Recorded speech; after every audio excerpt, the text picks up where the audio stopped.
going on, and welcome back. Today we're going to work on the 2016 Ford Explorer Sport.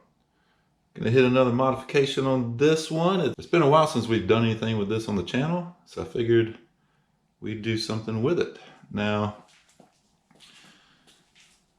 with any of the cars that I have, I like to run oil separators. So I was looking through the Steeda site and ran across an oil separator for the Explorer. So I figured I'd give it a shot. Not too expensive, not too bad, but it is the Steeda oil separator for the Explorer Sport. There's instructions there. Comes with instructions. Comes with some clamps, some hose barbs, and this is the separator. It's actually pretty small. It's pretty short. I forget how much oil it says it holds. Not too much, but yeah, I think this is going to work out good for us. Now inside it does have this element.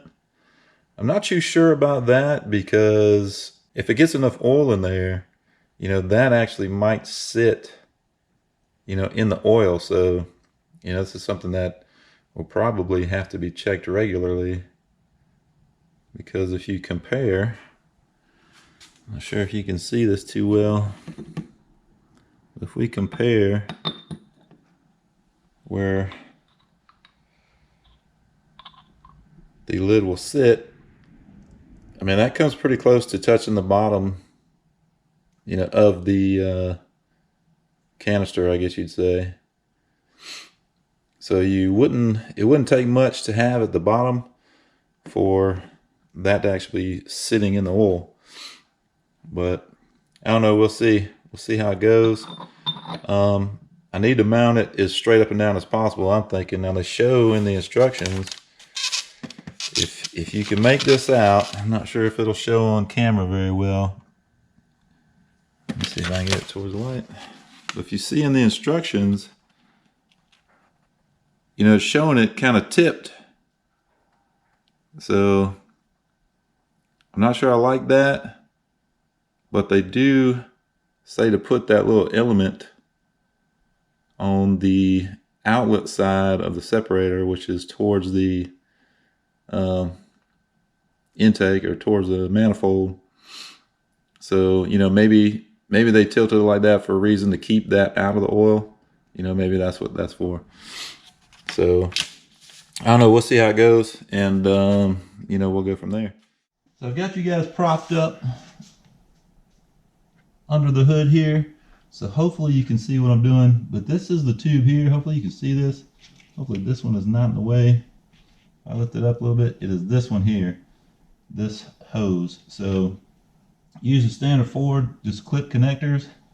You just kind of pull the little tab, and it should lift right up. And that one,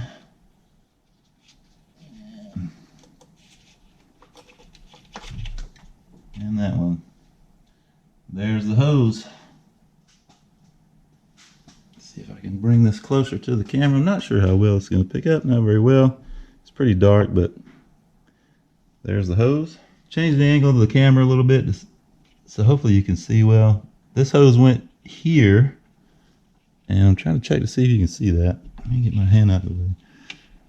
Hopefully you can see where that hose went. I know it's kind of dark out here, but it's raining outside and don't have a lot of room to shop. So, but anyway, so this is the hose again, and now we got to cut it and fit the separator. All right, so I've taken a look at this hose, and I'm wanting to try to get as much of this 90 as possible. Now it looks like when they make these up, you know, I'm sure they stick them in some kind of jig or something, but it looks like they twist it at the same time, so it's not uniformly round right here. But where I cut this, I want to try to get as much of this curve as I can, because I want to try to mount that separator straight up and down. So I'm going to try to cut it here, and then, you know, cut back. Well, I'll probably try to cut it here. but as you can see, it kind of looks a little flattish there. So I don't know how well that's going to fit, but I'm going to cut it here first and see what it looks like. See if it fits over that that barb fitting at all, and then kind of go from there, because I do want to use this 90. I have a plan to, like I said, get it to sit up straight. So we'll see. I'm gonna go ahead and cut this, and we'll go from there.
All right, so I've installed the 90-degree fitting. I haven't clamped down the clamp just yet. It's kind of a pain to push this hard plastic hose over that, but I got it. There's a little bit of oil in the tube, so that kind of helped. You just gotta kind of work it back and forth and get it on there. But I will clamp that. I'm gonna test fit it to see if this works to keep the catch can or separator, if it keeps it upright. So just wanted to put that kind of together, get this in here, and see how it's gonna sit once it's clipped in. Now what I'll probably have to do is turn this a little bit.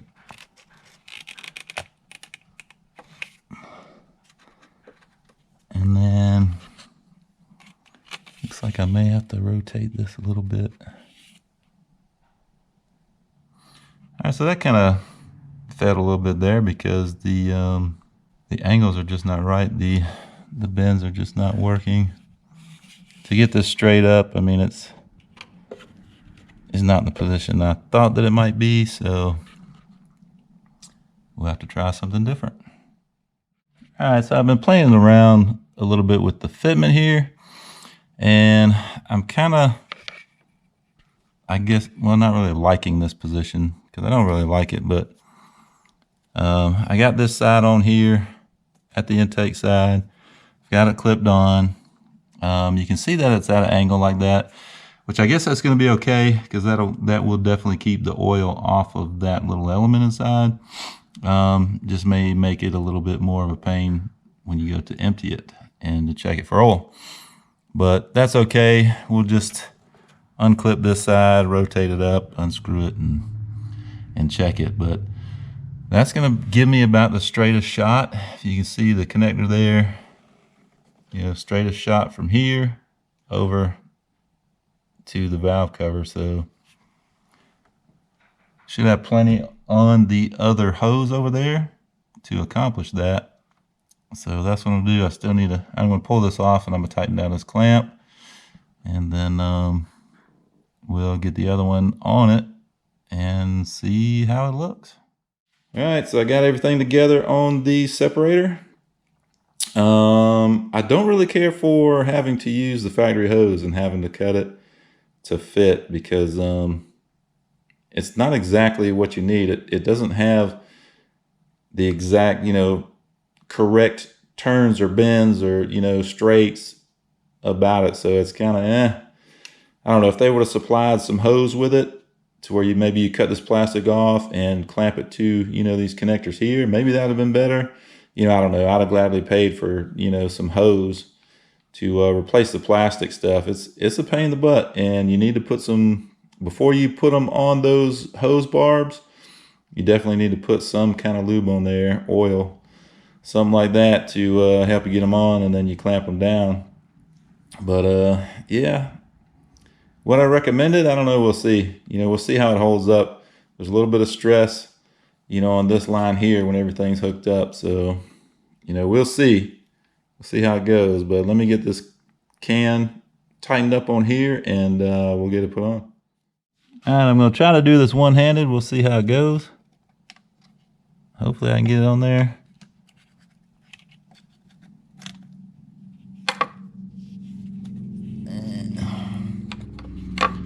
Get this connection on first. And that one on.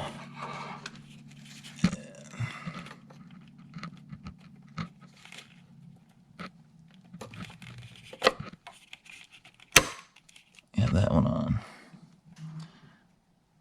So there she goes. She is on there.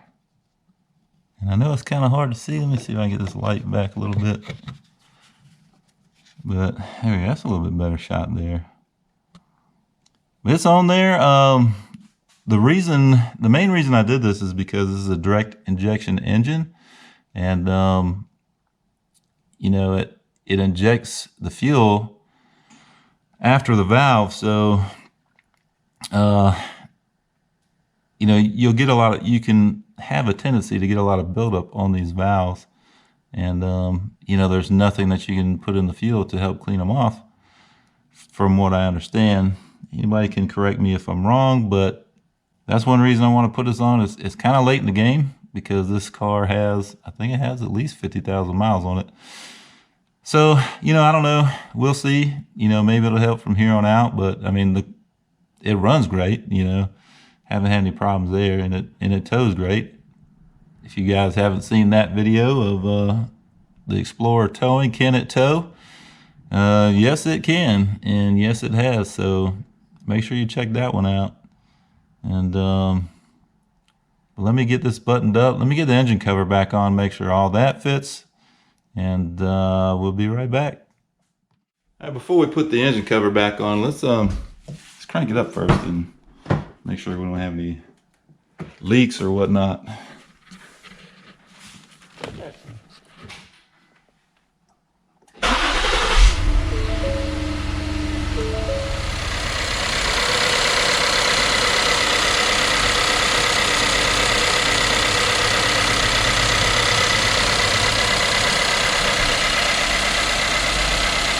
Everything looks good. All right, I got the engine cover back on, and as you can see right here, you can see that's part of the hose right there for the for going to the oil separator. It barely clears that engine cover. That's actually pretty perfect right there. That actually doesn't look too bad, and then you can see it sitting right back there. So looks like it's even possible to pull it out of there and empty the oil without removing the engine cover. So that's a plus. Not that it's hard to do, but if you don't have to, why do it? But we got it on there. We're gonna see how it goes, and we'll see if we have any issues with it. And at that time I could probably tell if I would recommend it. It seems okay right now. I don't know. Like I said before, I don't like how you've got to, cut and reconfigure the factory, that hard plastic hose. It's kind of a pain in the butt. I think if they just supplied some hose with it and you cut that plastic stuff off of the factory, 90s or whatever you want to call them, the quick connects, I think it would be a whole lot better. But that's just my opinion. But anyway, it's on there, and we'll see how it does.